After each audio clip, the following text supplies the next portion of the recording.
It was a peaceful day at the university when a group of professors, each an expert in their field, walked into a shared office and froze in shock. The trash can was on fire. The political science professor stepped forward, adjusting his tie. "No need to panic, I'll take care of everything." With that, he confidently strode out of the room and never returned. The physicist, pushing his glasses up his nose, analyzed the situation.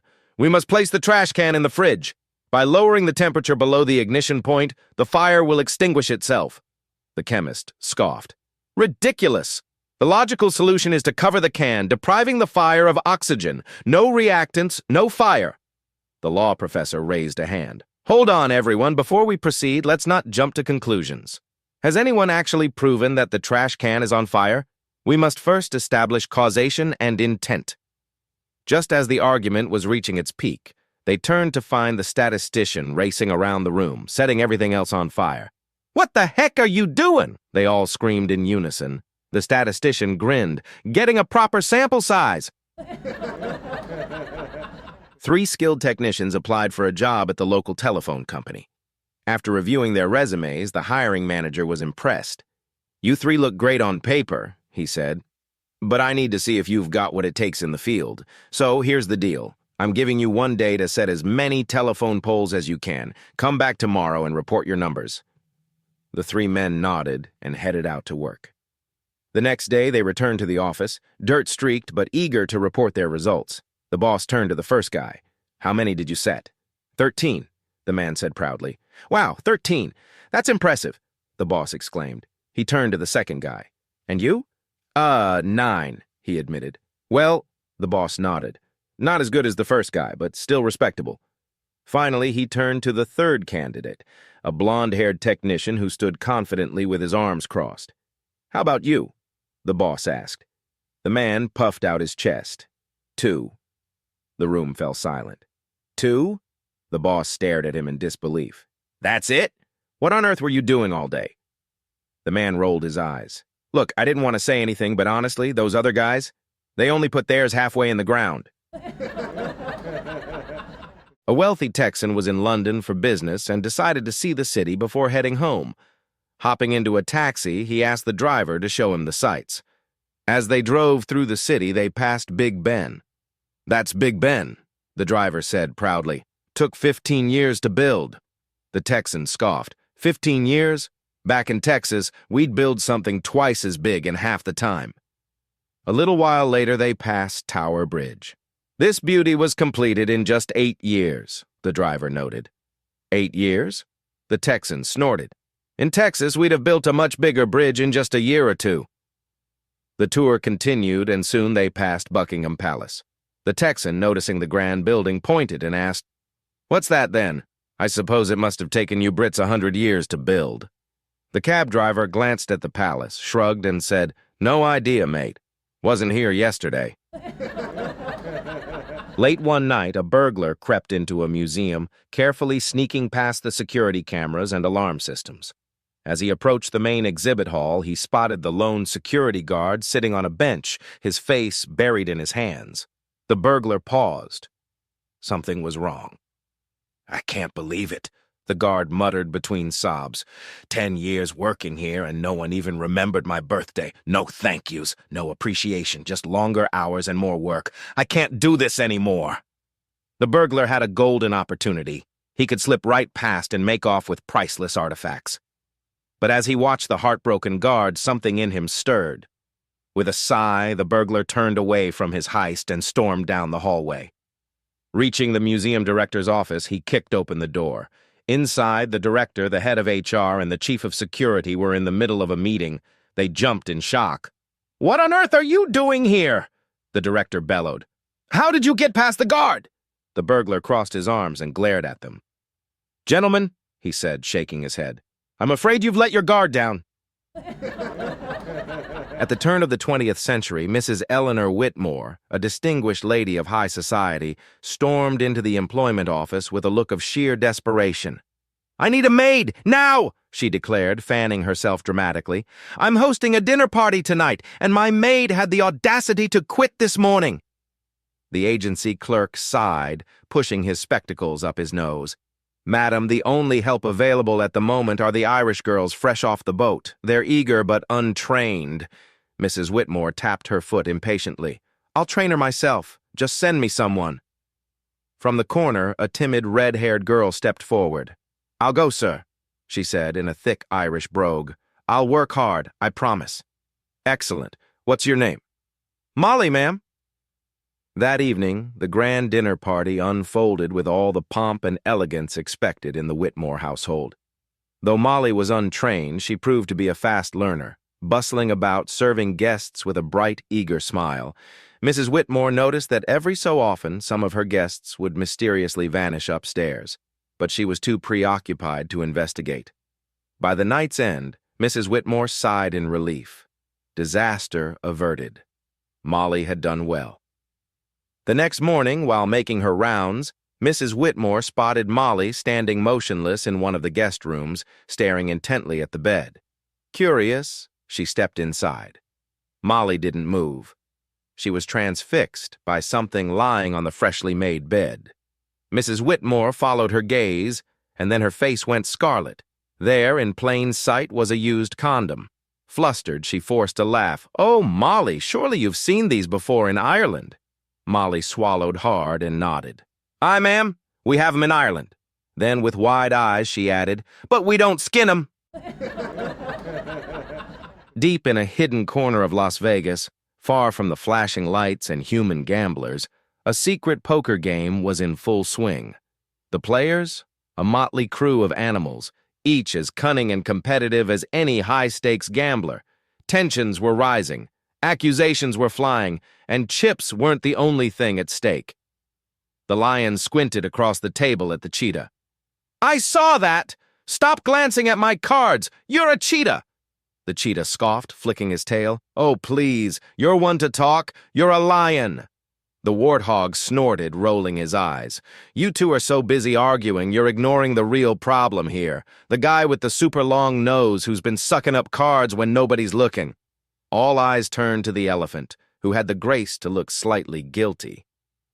"Well," he muttered, "I wouldn't be so hungry for cards if someone wasn't hogging all the chicken wings." He shot a pointed look at the warthog.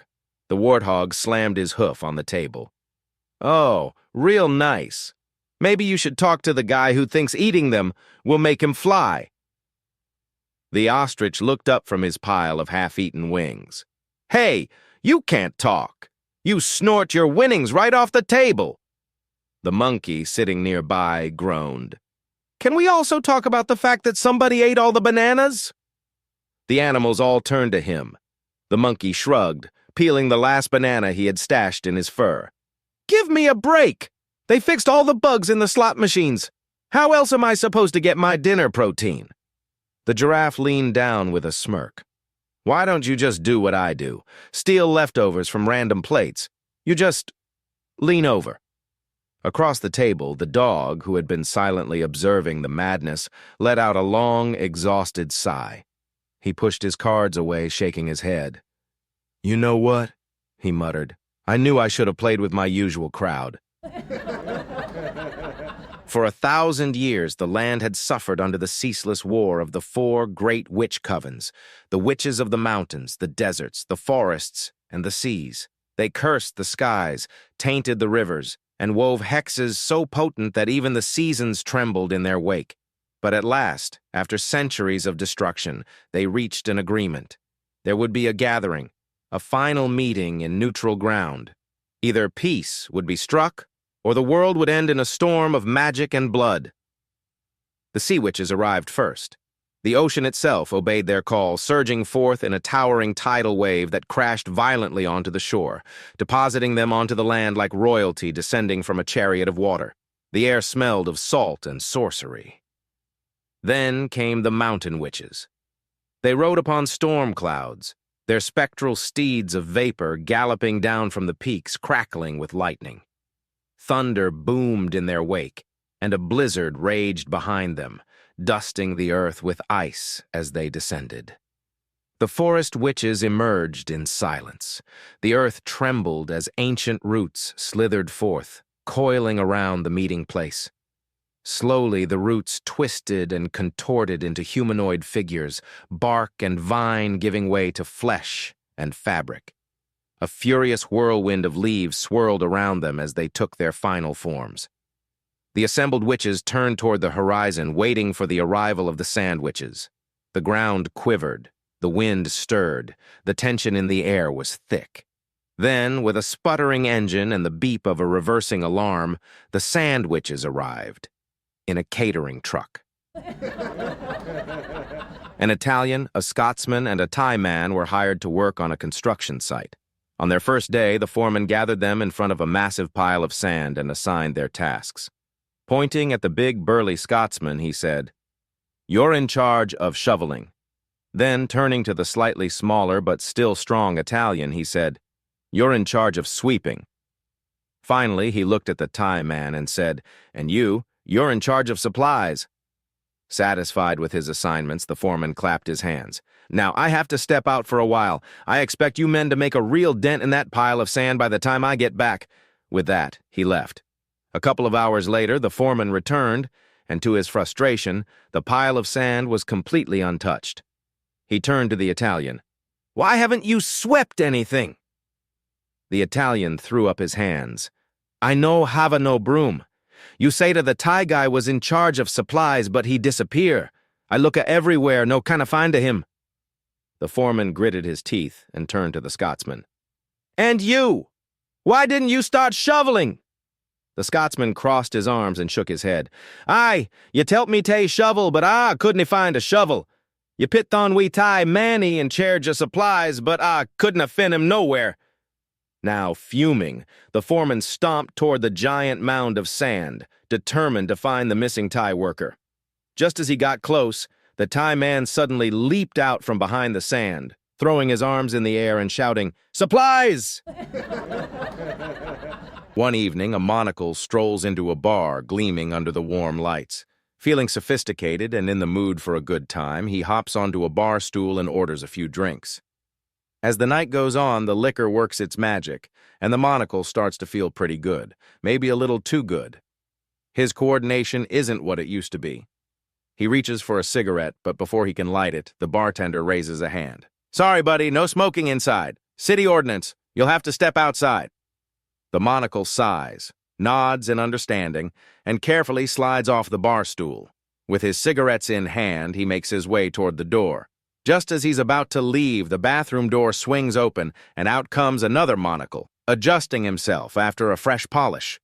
They bump into each other. They hit the floor. They twist, roll, and spin, their delicate frames hopelessly entangling in an awkward, clumsy mess. The more they struggle, the worse it gets. A tangle of wire and glass, they writhe on the floor, unable to separate. The bartender watches for a moment, then shakes his head. "Hey, you two!" he calls out. "Stop making spectacles of yourselves!"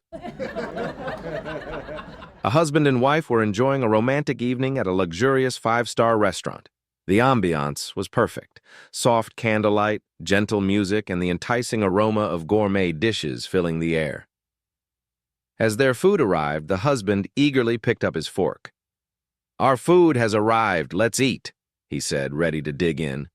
His wife gave him a pointed look and gently reminded him, "Honey, you always say a prayer before meals at home. Shouldn't we do the same here?" Her husband leaned back, smiled, and said, "That's at home, my dear.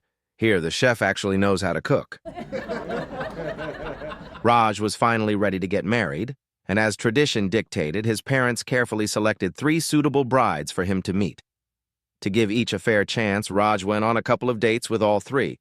After the meetings, his best friend, Samir, was eager to know how things went. "So, did you find the one?" Samir asked. Raj scratched his head. "Well, they were all really nice, but I decided to do something different." Samir raised an eyebrow. "Oh no, what did you do this time?"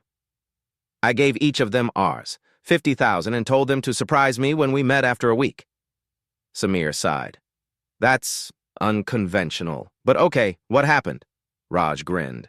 "Well, the first girl came back with new clothes, makeup, and jewelry. She said I wanted to look my best for you." "All right," Samir nodded. "And the second?"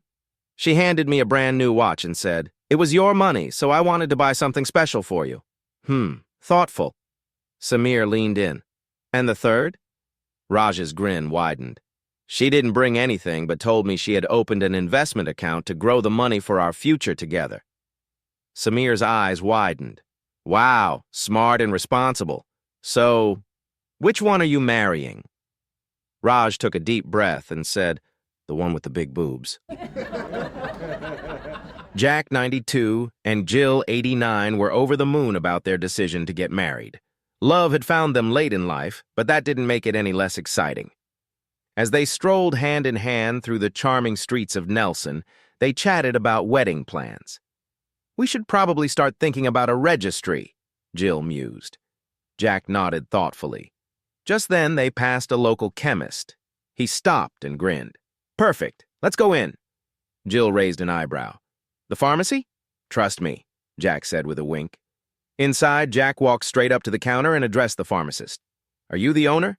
I am, the pharmacist replied. Jack cleared his throat.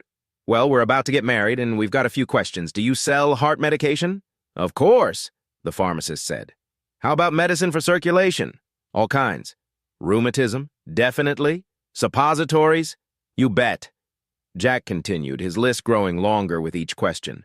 Medicine for memory problems, arthritis, and Alzheimer's. Yes, we have a large selection. Vitamins? Sleeping pills, something for Parkinson's? Absolutely, but what about heartburn and indigestion? Sure, but Jack wasn't finished. And do you stock adult incontinence pants? The pharmacist sighed. Yes, we carry those too, but why are you asking all this? Jack smiled, turned to Jill, and took her hand. We'd like to use this store for our wedding registry. For a moment, there was silence. Then, the pharmacist burst into laughter. Well, he said, shaking his head, that might just be the most practical registry I've ever heard. Jack winked at Jill. At our age, practicality is romance. And with that, the happy couple walked out, ready to start their next adventure, together. A nun was waiting for her flight to Chicago when she spotted a fortune-telling weight machine in the corner. Curious, she put in a nickel. Out popped a card. You're a nun. You weigh 118 pounds. You are going to Chicago, Illinois. She scoffed. Probably says the same thing to everyone. But just to test it, she tried again. This time, the card read, You're a nun. You weigh 118 pounds. You're going to Chicago, Illinois. And you will play a fiddle. She laughed. Ridiculous. I've never played an instrument in my life. Just then, a cowboy sat next to her, placed his fiddle down, and got up to buy a coffee. The nun hesitated, then picked up the fiddle and played the most beautiful tune. Stunned, she looked back at the machine. No way. She ran back and put in another nickel. The card read, You're a nun. You weigh 118 pounds. You're going to Chicago, Illinois, and you're going to break wind. She gasped. Impossible. I have never done such a thing in public. Just then she tripped, fell, and, well, let one rip. Mortified, she sat back down, staring at the machine. One last time, she fed it a nickel. The card popped out. You're a nun. You weigh 118 pounds. You have fiddled and farted around and missed your flight to Chicago.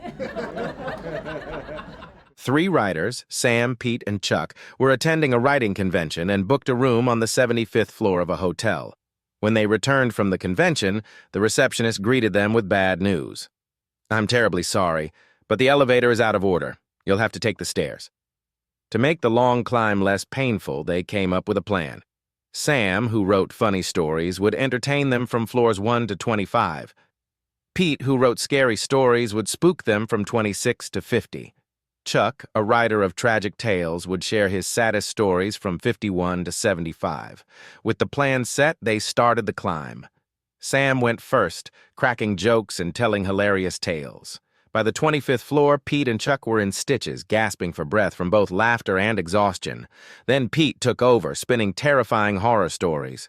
By the 50th floor, Sam and Chuck were clinging to each other, wide-eyed and trembling. Finally, Chuck sighed and reached into his pockets. All right, time for my saddest story. He took a deep breath, hesitated, then sighed again. There once was a man named Chuck who left the hotel room key in the car.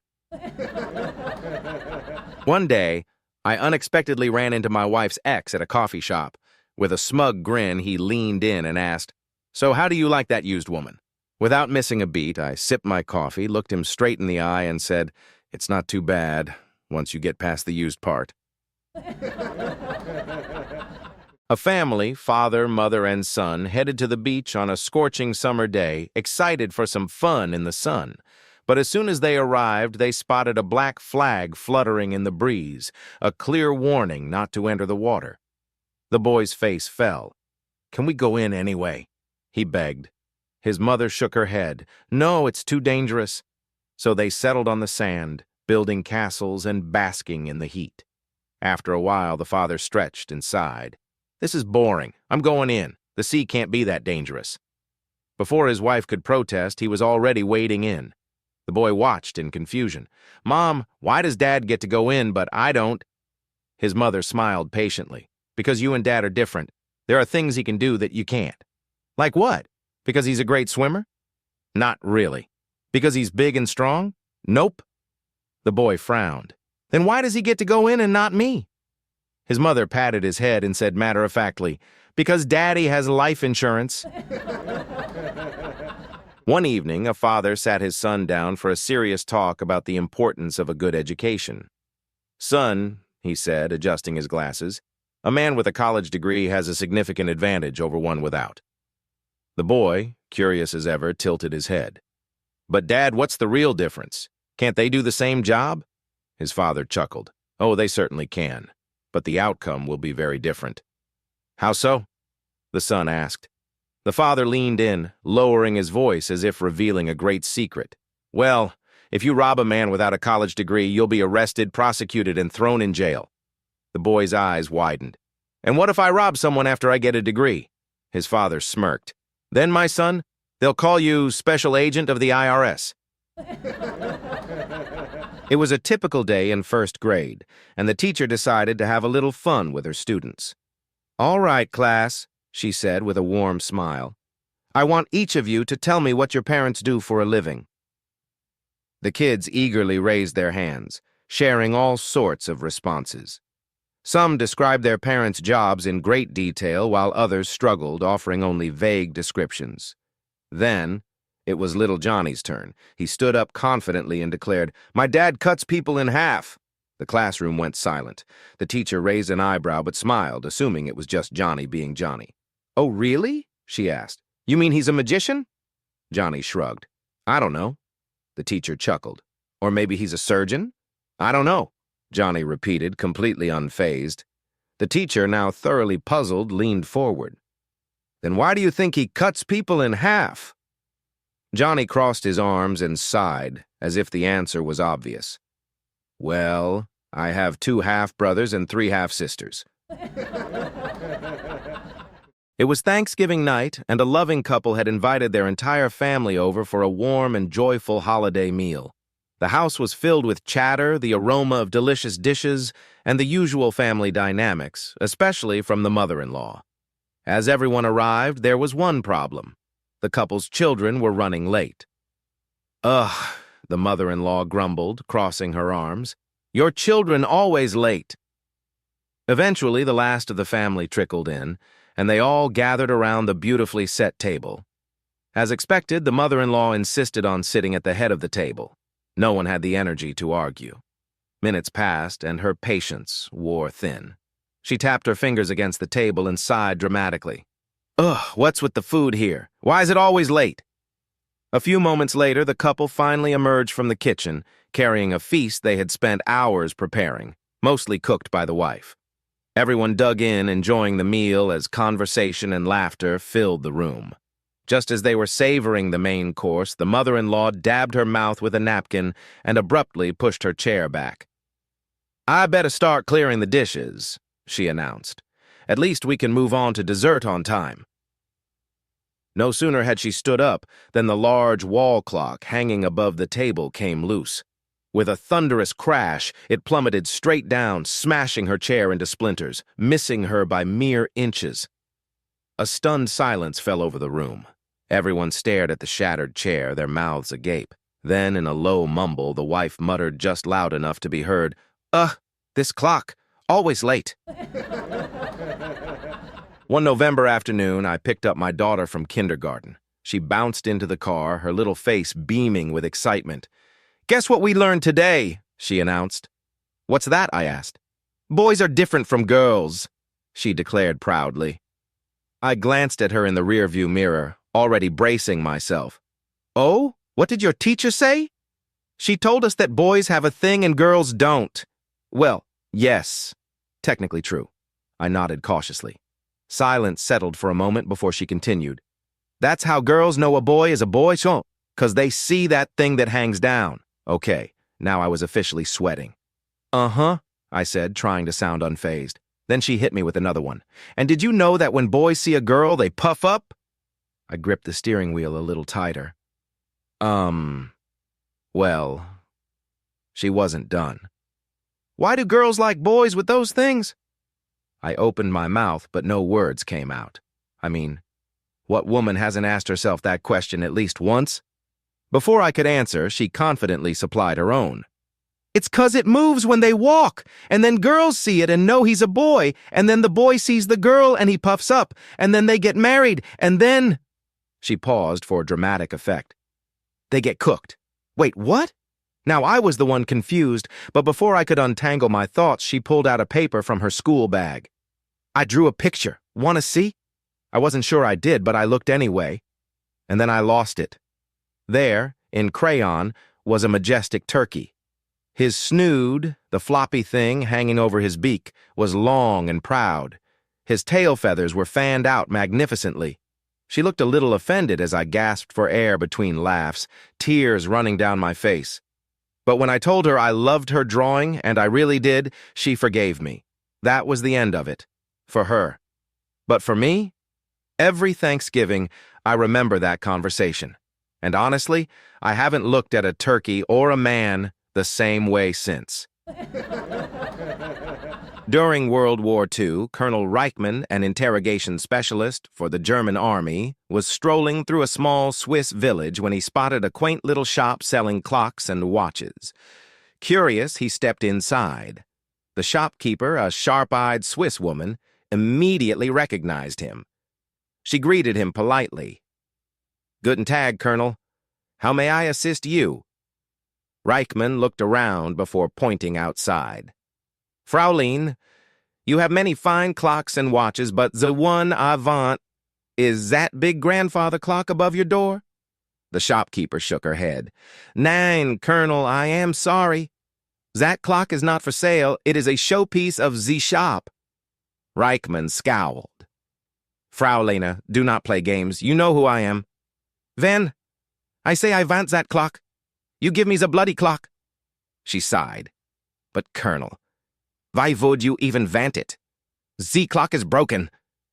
Reichman raised an eyebrow. "Broken? What is wrong with it?" She folded her arms. "The pendulum only swings von way. The bloody thing only goes tick, tick, tick. It does not go talk." A slow grin spread across Reichman's face. "Ha ha, do not worry, Fraulein. Where we come from, we have ways of making it talk." A guy had recently met a girl he really liked, and he was determined to impress her at every opportunity.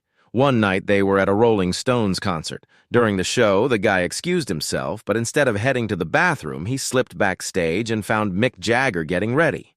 Desperate, he begged him, "Mick, please, could you come say hi to me during the concert? My girlfriend and I are huge fans, and it would totally blow her mind if she thought we were friends." Jagger raised an eyebrow.